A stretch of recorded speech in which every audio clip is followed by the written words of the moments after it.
Okay, starting from 2025, one of the eligibility criteria for university admission will be candidates being 18 years. Uh, Professor Tari Maman, the Minister of Education, made this announcement some few weeks ago, and this has caused a lot of discussions, has caused a lot of conversations, around why will university admission be pegged at a certain age. Well, this is not actually a new policy, right? It is the national policy on education developed in 2013. That was when Chief Wike, Wike, was the Minister of Education in 2013.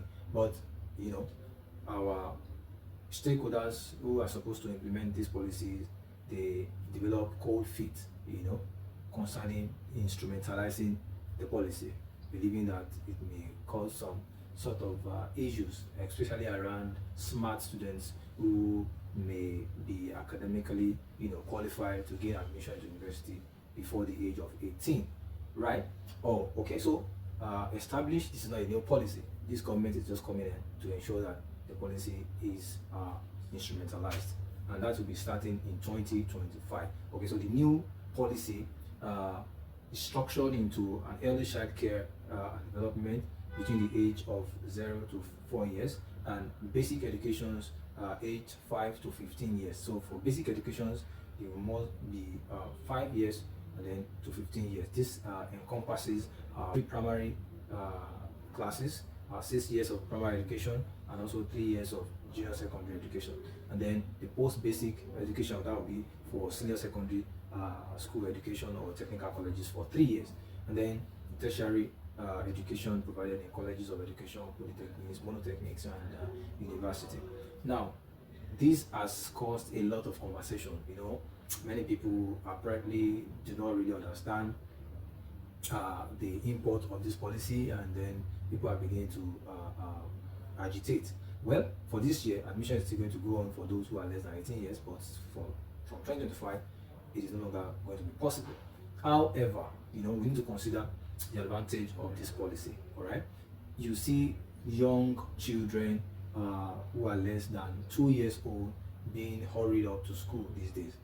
Honestly, all of us, we are in this, and really it is not allowing early child care and development. You see that the care and protection that children are supposed to enjoy, especially between the years of 0 to 3 or 4, are not being provided. You start dumping the child to crèche at 6 months. Some people even at 3-4 months. Because you have to go to work and all that. That the policy is supposed to be an all-rounder. I still want to believe that for this to work, we need to look at our maternity leave system as well. Okay, I'm sure at the moment it's still less than 6 months. I think there is no new mothers that's supposed to have anything less than 6 months of maternity leave, if not more. Okay, so because if we need to cater for children, then we need to expand the maternity leave period. And also, of course, the paternity leave is now on ground, but at least probably we need to look at this thing in a very wholesome way, in a friendly manner, to ensure that true maintenance of and care of children is guaranteed. Having said that, personally, I think this policy is okay, but then there are other issues that needs to be harmonized. Okay, now this policy favors a lot of advantages. Okay, this is cool. It's cool. Throw up a lot of advantages, but the educational institution needs to be strengthened in an wholesome way. For example, after the basic education, after the 5 to 15 years of basic education, I want to believe that there should be like a year of vocational training. Otherwise, our vocational institutions needs to be strengthened. For example, NAPTEP. I think if NAPTEP is very strengthened after the primary school, it's possible. JSS1 to JSS3 should be purely vocational education. Okay, JSS1 to JSS3. Our students should be in NAPTEP if it were to be a very strengthened institution.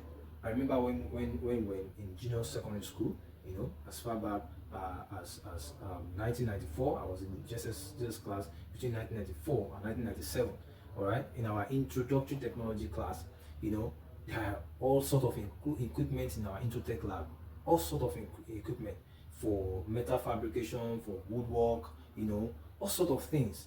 All right, so it would be, and there are a lot of interest that we were already developing, into these things. Some of the things that I'm able to do at home, like fixing the bulb, like fixing a faulty fuse and all that.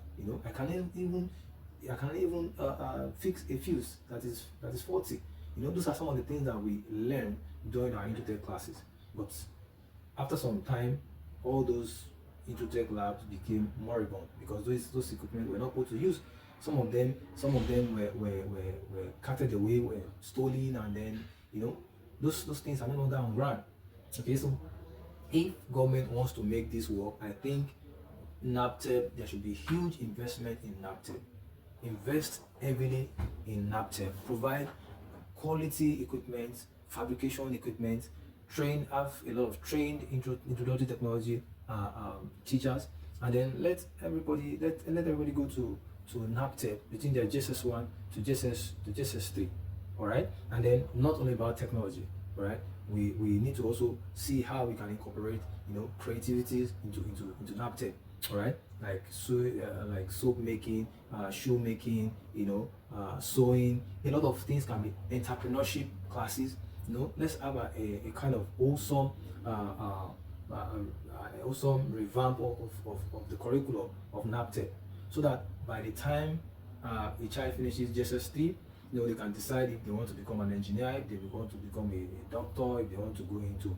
By that time, you'll have noticed children will have picked several interests on what they would like to be. Okay, and by that time, by the time they get into SSD, some of them can even be on their own. Okay, some of them can be on their own. Some of them can stop active education at SS3 because they already have a skill that they can turn into a source of living. Okay, so I think our curriculum should be developed in such a way that will encourage creativity, that will boost our creative industry, our manufacturing industry, and cultural sector. At the same time, during our JSS classes, you see that our schools have farms. There are farms these days. Children in secondary school, in junior secondary schools, they cannot go to farm. In fact, you see parents struggling and fighting if their boys or their children is sent to farm or whatever. Okay, there must be school farms where students will also learn practical agriculture.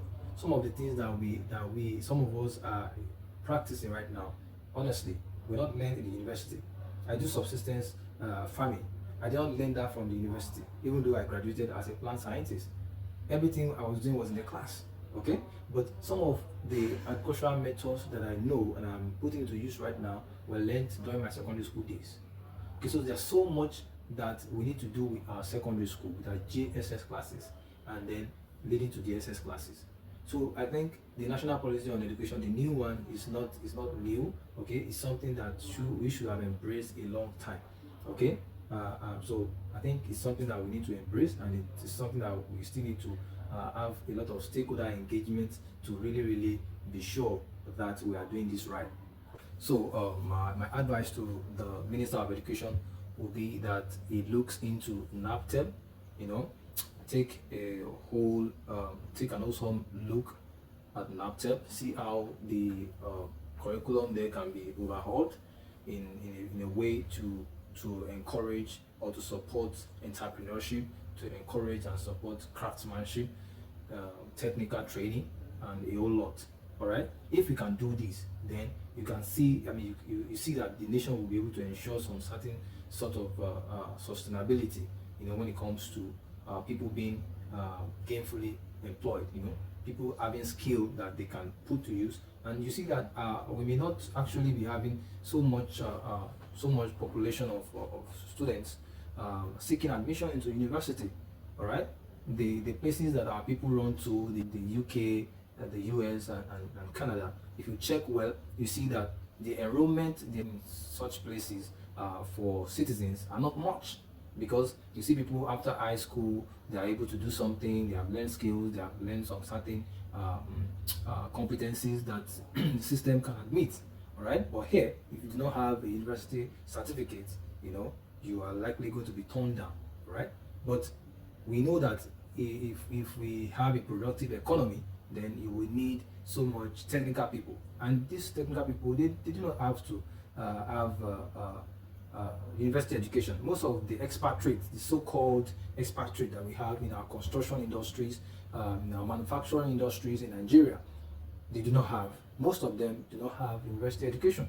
Right? That's because the technical education system in their place has been strengthened. And I think that is what this country needs to look at. This is what the Minister of Education and probably Minister of Labor or any other relevant agency or ministries should work together to see how we can strengthen these aspects. All right, it shouldn't just be about the ages of students or the ages of candidates who are seeking admission into the university. No, it shouldn't have to just be about the age. It has to be about what can they do, what can they offer. All right, thankfully we are having some sort of respite as regarding the student loan. All right, so this can help. This is an aspect that has been taken care of, but the real quality education that we need, all right, should be we should give an awesome approach to it. So for the new policy of 4-10-3-4 to work well, I think the Minister of Education should please consider strengthening the curriculum at NAPTEP. Okay, so my advice for the Minister of Education will be that he takes an awesome look at the basic education and see how it can be overhauled, see how the system can be overhauled and optimized to support and encourage entrepreneurship, technical training, to support agricultural mechanization, computer and ICT skills, sports, arts and music, and other soft skills. I mean, this is the only way that the 4-10-3-4 system of education can really be maximized. That's how we can really maximize the advantage of this system for it to work well for our educational system.